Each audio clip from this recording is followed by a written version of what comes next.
روزے دار جنت کے خاص دروازے کا حقدار ہے۔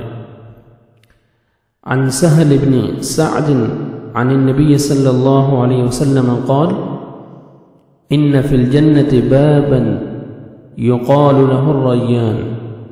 سہل بن سعد رضی اللہ تعالی عنہ سے روایت ہے، رسول اللہ صلی اللہ علیہ وسلم نے فرمایا جنت میں ایک دروازہ ہے جسے ریان کہا جاتا ہے۔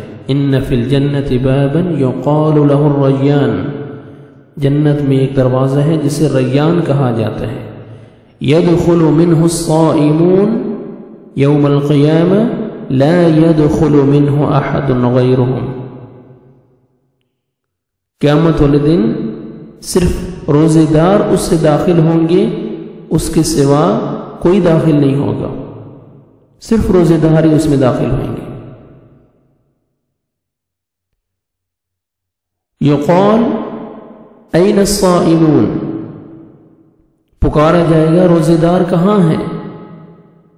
فیقومون، وہ کھڑے ہو جائیں گے اور اس میں داخل ہو جائیں گے۔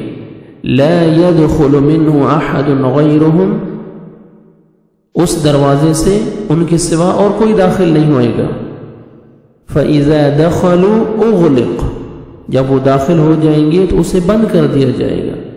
فلم يدخل منه احد، پس کوئی دوسرا اس سے داخل نہیں ہوئے گا۔